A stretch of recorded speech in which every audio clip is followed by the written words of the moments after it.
আপনার সন্তান যদি আপনার মুখে মুখে তর্ক করে তাহলে কি করবেন জানেন?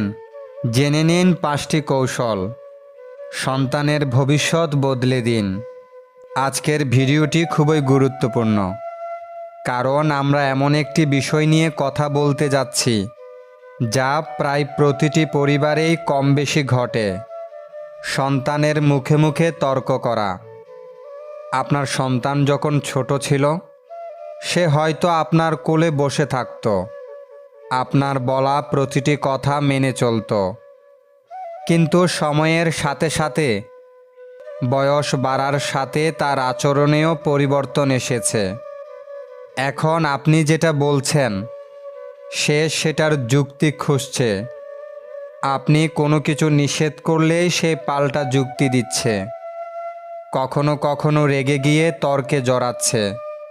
এই পরিবর্তনটা হঠাৎ করে ঘটছে, তাই আপনি চিন্তিত।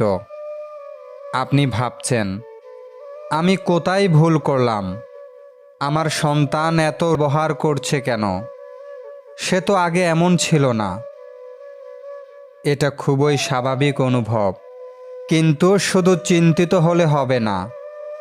আপনাকে সঠিক উপায়ে প্রতিক্রিয়া জানাতে হবে। আপনি যদি রেগে গিয়ে গালাগালি করেন, মারধর করেন বা কড়া ভাষায় কথা বলেন, তাহলে পরিস্থিতি আরও খারাপ হবে। আবার একেবারে চুপচাপ থাকেন বা সব মেনে নেন, তাহলে সন্তান মনে করবে আপনি দুর্বল এবং তার এই তর্কের আচরণই স্বাভাবিক হয়ে দাঁড়াবে। তাই আজ আমরা আলোচনা করব কিভাবে আপনি একজন অভিভাবক হিসেবে আপনার সন্তানের সঙ্গে কথা বলবেন যখন সে আপনার মুখে মুখে তর্ক করে। কিভাবে আপনি নিজের সম্মান বজায় রেখে তার মধ্যে শৃঙ্খলা তৈরি করবেন, এবং কিভাবে আপনি এমন 5টি কৌশল প্রয়োগ করবেন যা আপনার সন্তানকে ধীরে ধীরে পরিবর্তন করে তুলবে। এগুলো একদিনে কাজ করবে না, কিন্তু আপনি যদি ধারাবাহিকভাবে এগুলো মেনে চলেন, তাহলে আপনি নিজেই বুঝতে পারবেন আপনার সন্তান বদলে যাচ্ছে। আসুন তাহলে শুরু করা যাক 5টি কার্যকর কৌশল। নাম্বার 1, শান্ত থাকুন, কিন্তু নীরব না থাকুন। সন্তানের মুখে মুখে তর্ক করার মুহূর্তে আপনি যদি রেগে যান, সেটা স্বাভাবিক, কিন্তু সেই রাগে আপনি যদি মুখের উপর রিয়্যাক্ট করেন, তাহলে আপনি নিজেই তর্কের অংশ হয়ে যান। আপনার সন্তানের সঙ্গে আপনি তখন এক ধরনের প্রতিযোগিতায় লিপ্ত হচ্ছেন, কে জিতবে এই লড়াইয়ে। কিন্তু আপনার লক্ষ্য তো এটা নয়। আপনি চাইছেন আপনার সন্তান বুঝুক, শিখুক এবং পরিবর্তিত হোক। তাই প্রথম কৌশল হলো শান্ত থাকা। শান্ত মানে এই নয় যে আপনি চুপ থাকবেন, বরং আপনি মাথা ঠান্ডা রেখে এমনভাবে কথা বলবেন যাতে আপনার অবস্থান পরিষ্কার হয়। উদাহরণস্বরূপ, যদি আপনার সন্তান বলে, আপনি সব সময় আমাকে বকেন, আপনি কিছুই বোঝেন না, আপনি তখন বলতে পারেন, তুমি কি বললে সেটা শুনে আমি দুঃখ পেলাম। আমি চাই তুমি আমাকে সম্মানের সাথে কথা বলো। আমি তোমার কথা শুনতে রাজি, কিন্তু তর্ক করে নয়। শান্তভাবে কথা বললে শিশু কি বুঝে জানেন? সে বোঝে আমার বাবা বা মা সহজে ভেঙে পড়েন না, তারা শক্ত কিন্তু ন্যায্য। এই আচরণ ধীরে ধীরে তার ভেতরে সম্মান তৈরি করে। নাম্বার 2, কারণ অনুসন্ধান করুন, প্রতিক্রিয়া নয়। অনেক সময় আমরা শুধুই তর্কটা দেখি, ও মুখের উপর কথা বলছে, এ কেমন সন্তান। কিন্তু আপনি কি ভেবেছেন কেন সে এমন করছে? তার বয়স কত? সে কি কৈশোরে আছে? যদি থাকে তাহলে সে হরমোনাল পরিবর্তনের মধ্য দিয়ে যাচ্ছে। সে কি কোনো মানসিক চাপ বা হতাশায় আছে? হয়তো স্কুলে বন্ধুদের সঙ্গে সমস্যা হচ্ছে, হয়তো সে নিজেকে নিয়ে হতাশ। তার তর্কের পেছনে হয়তো আছে স্বীকৃতি চাওয়া, স্বাধীনতা চাওয়া, অভিমান বা অবহেলার অভিজ্ঞতা, নিজের মত প্রকাশের চেষ্টা।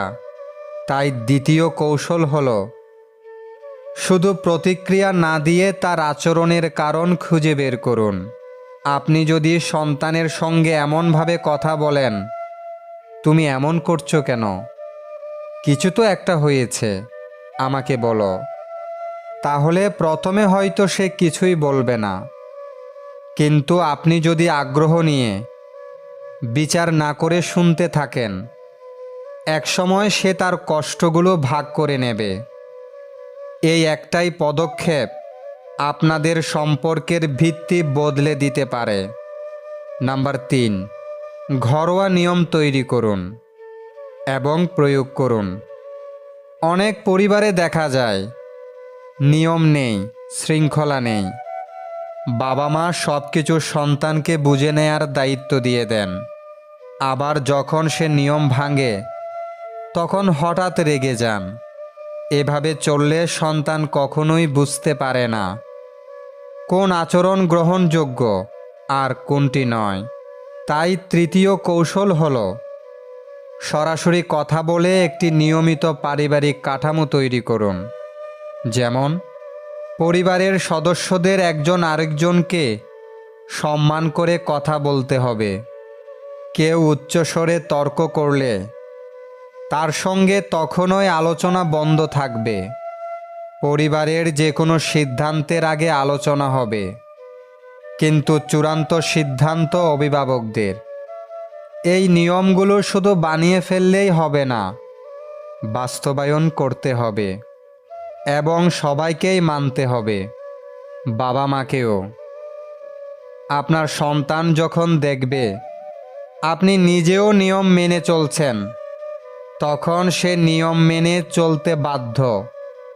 নাম্বার 4, যথার্থ পরিণতি দিন, কিন্তু শাস্তি নয়। অনেক অভিভাবক সন্তানের তর্কের কারণে শাস্তি দেন। ফোন কেড়ে নেওয়া, বাহিরে যেতে না দেওয়া, মারধর করা। কিন্তু আপনি জানেন কি, শাস্তি সন্তানকে শুধুই ভয় দেখায়, শিক্ষা দেয় না। অন্যদিকে যথার্থ পরিণতি শেখায় দায়িত্ব এবং উপলব্ধি। যেমন যদি সে তর্ক করে এবং নিয়ম ভাঙে, তাহলে আপনি তার পছন্দের কাজ থেকে তাকে কিছু সময় বিরত রাখবেন।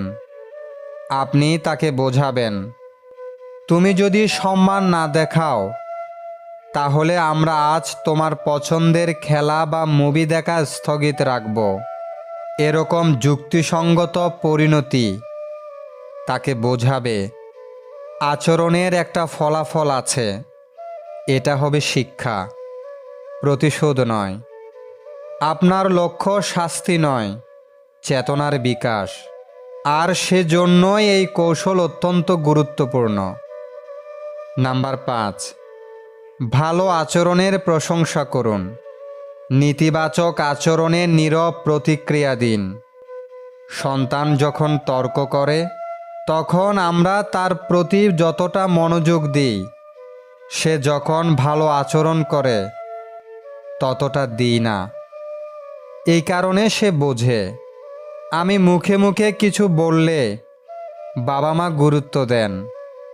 এটা অবচেতনভাবে তাকে আরও বিরূপ আচরণে উৎসাহিত করে। তাই পঞ্চম কৌশল হলো, যখন সে শান্তভাবে কথা বলে, শ্রদ্ধা করে, তখন তাৎক্ষণিকভাবে প্রশংসা করুন। বলুন, আজ তুমি খুব সুন্দরভাবে নিজের মতো বললে, আমি গর্বিত। তুমি আজ খুব বুঝদার আচরণ করেছ। আর যখন সে রেগে গিয়ে মুখে মুখে তর্ক করে, আপনি তাকে একবার বলে দিন, এভাবে কথা বললে আমি কথা বলবো না। এরপর চুপ করে যান। এই নীরব প্রতিক্রিয়া তাকে দেখাবে নেতিবাচক আচরণে আপনি গুরুত্ব দেন না। সন্তান তখন নিজেই বুঝবে কিভাবে কথা বললে সে গুরুত্ব পাবে। আজ আমরা এমন 5টি কৌশল নিয়ে আলোচনা করলাম, যা আপনার সন্তান যদি আপনার মুখে মুখে তর্ক করে, তাহলে আপনি কিভাবে তা সামাল দিতে পারেন। স্মরণ রাখবেন, আপনি একজন অভিভাবক। আপনার শক্তি কণ্ঠের জোরে নয়, বরং ধৈর্য, কৌশল এবং ভালোবাসায়। আপনার সন্তানের সঙ্গে আপনার সম্পর্কটাই হবে তার ভবিষ্যতের ভিত্তি। আপনি যদি কঠিন হয়ে যান, সে হয়তো ভয় পাবে কিন্তু বদলাবে না। আবার যদি আপনি একেবারে নমনীয় হয়ে পড়েন, তাহলে সে দিক হারাবে। তাই মাঝামাঝি পথটাই সেরা। কঠোর ভালোবাসা, কৌশলী নিয়ম আর ধৈর্যের অনুশীলন।